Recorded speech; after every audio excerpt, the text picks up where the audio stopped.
The British Columbia Institute of Technology acknowledges that our campuses are located on the unceded traditional territories of the Coast Salish nations of Musqueam, Squamish, and Tsleil-Waututh. Good afternoon, everyone. I'm your host, Braden Coombs, and here are your 1:30 Sports and News headlines. We start off with local news. BC Premier David Eby is off to Ottawa today to meet with Prime Minister Mark Carney in hopes of pushing for more major project funding. Eby will be in Ottawa until Thursday.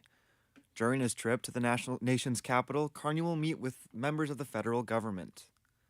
In addition to the funding, the Premier wants to prioritize BC's economic growth during his meeting. BC Ferries say this past summer was record-breaking for passengers and vehicles. The records come despite the ferries having 573 mechanical issues during the summer season. Between May 15th and August 31st, there were 9.4 million passengers and 3.7 vehicles on its ferries. This is around a 2% boost from the warm season last year. The company says they will continue to move ahead on several initiatives to improve their service. Among these initiatives is the terminal upgrades underway at the Horseshoe Bay Terminal. The Simon Fraser University Gender Studies and Women's Studies Book Club are discussing feminism page by page. Reporter Eden Chipperfield has more on the club's goals.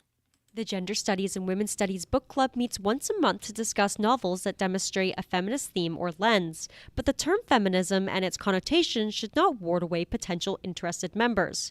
Founder of the book club, Yasmin Weiss-Simsek, says the term feminism is an invitation for facilitating important discussions. And the term feminist books, I take quite lightly.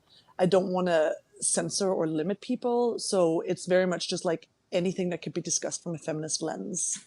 So whether that's like the fact that the author is a woman, or whether like you can talk about the Bechdel test, or even if the author is a man, like as long as there's some sort of feminist approach we can have for it. The club meets at the SFU Harbor Center and encourages all to contribute to the conversation. Eden Chipperfield, BCIT News. With the sudden spike in heat in the last weeks of summer, many communities in British Columbia recorded daily heat records. Environmental Canada says 6 different communities set new record highs yesterday. White Rock, Sechelt, Port Hardy, and Prince Rupert were among the communities affected by the heat rise. White Rock hit 29 degrees, narrowly eclipsing their previous record of 28.9 set in 1967. BC Wildfire Services say showers and thunderstorms are expected with gusts of wind, while the southern and central interior will remain warm and dry.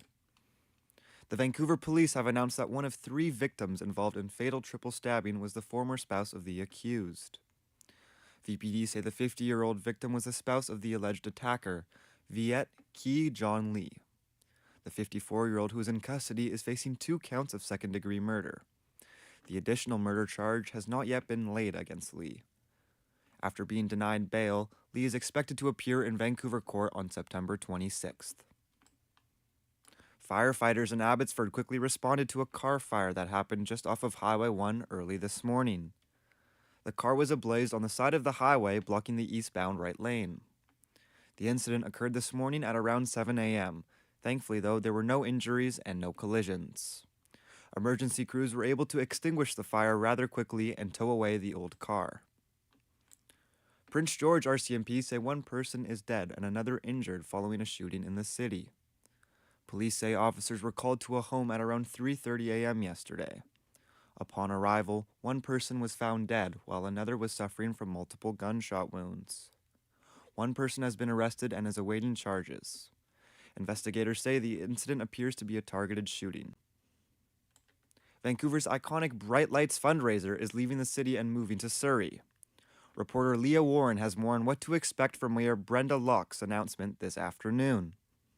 After nearly 30 years in Stanley Park, the Bright Lights Festival is finding a new home in Surrey. The holiday event has been the largest fundraiser for the BC Professional Firefighters Burn Fund, but has been plagued with issues since the festival's centerpiece, the miniature train, stopped working in 2024. The location of the event is yet to be named, but 2 front-runners are Bear Creek Park and the Cloverdale Fairgrounds. Mayor Locke is said to reveal this information in a press conference later today.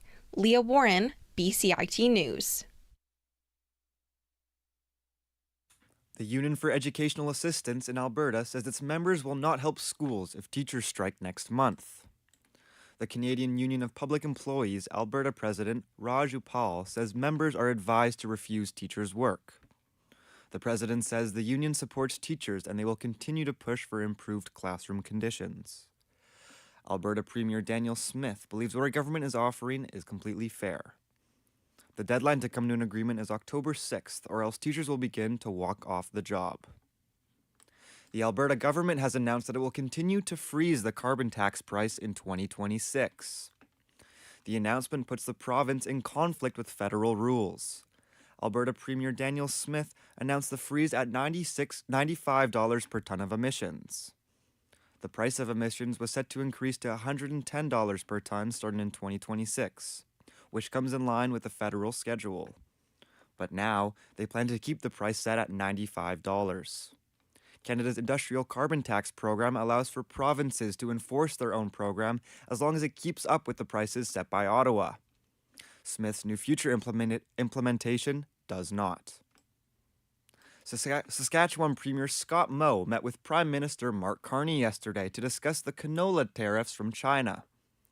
Today, Moe says China is interested in moving forward and recalibrating its trading relationship with Canada. Canada imposed tariffs on Canadian canola in retaliation to Canadian tariffs on some Chinese products. Moe had recently met with the officials in China who oversee the agency responsible for imposing these tariffs. Multiple organizations that provide resources for unhoused individuals have received a boost from the provincial government. Eden Chipperfield has more on the announcement.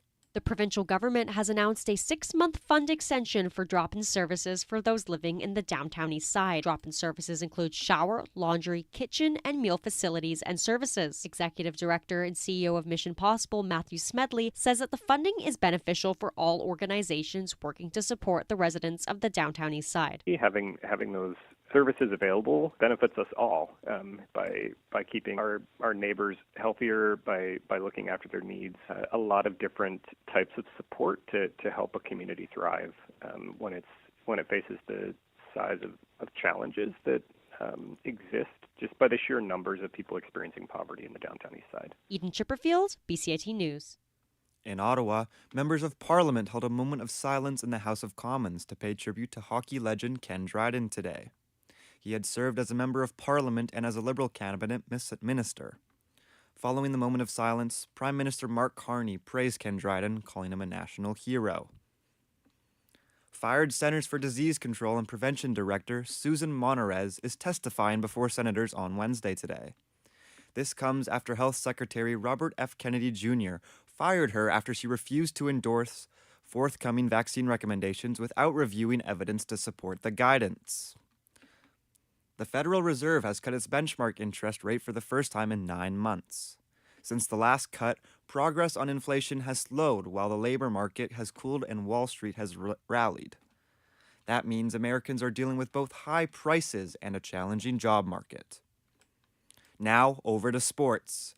The Vancouver Whitecaps will await the winner of the semi-final between Vancouver FC and Atletico Ottawa tomorrow. The winner of the match will face off against the Whitecaps in the final of the Canadian Championship. The Caps advanced to the final for the 4th straight year following their dominant 4-0 victory over Forge FC last night. Unfortunate news came out of the game, though, as center back Tristan Blackman had to leave the game early. The defender sustained an apparent knee injury and could not walk off the field on his own power. Head coach Jesper Sorensen confirmed a knee injury but did not provide any details to the severity. Vancouver's rival, the Calgary Flames, have announced that they have extended captain Michael Backlund. The 36-year-old captain signed a 2-year extension with an annual value of $3.25 million, a pay cut from his current contract of $4.5 million per year. Last season for the Flames, Backlund recorded 15 goals and 17 assists for 32 points in 76 games. Canada takes on defending champion New Zealand on Friday in semi-final of the Rugby World Cup in England. The Canadian women are unbeaten in their last 2 matches with New Zealand after losing the previous 17 meetings. Canada coach Kevin Rouet says his team is confident going into the match. overall, the energy is positive. The belief is there, but after that, we are very mindful of like New Zealand on the World Cup time is an excellent team also, and they show up when it's the time. So we want to be confident, but we're also very respectful of like the past and what happened for us. But overall, like good week of prep, confident, and we'll see if we can deliver on 80 minutes. Canada is ranked second in the world, while New Zealand is number 3. The Toronto Blue Jays are back in action today as they take on the Tampa Bay Rays in the third game of their 4-game series. The Blue Jays will look to win the series tonight as Kevin Gausman is expected to get the nod on the mound. Kevin Gausman is coming off an amazing start where he pitched a complete game with 0 earned runs against.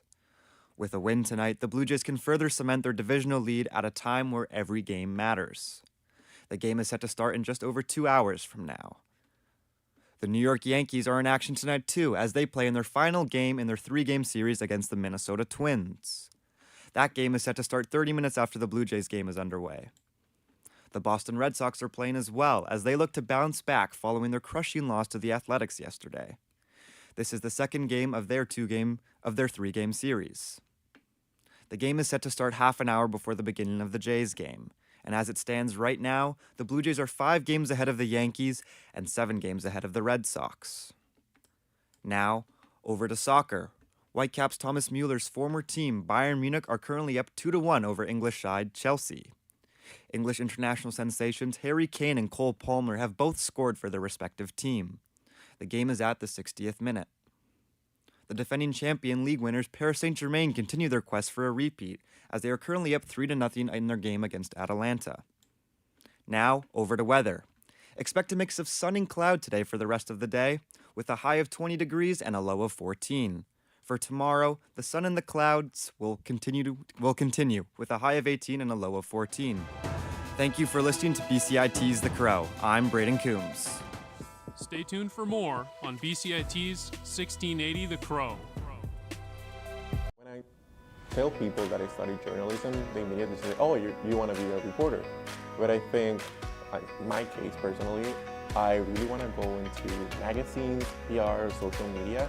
And I think here at school we learn a lot of skills that allow you to go into that world, because you learn how to write for social media, social content, for websites,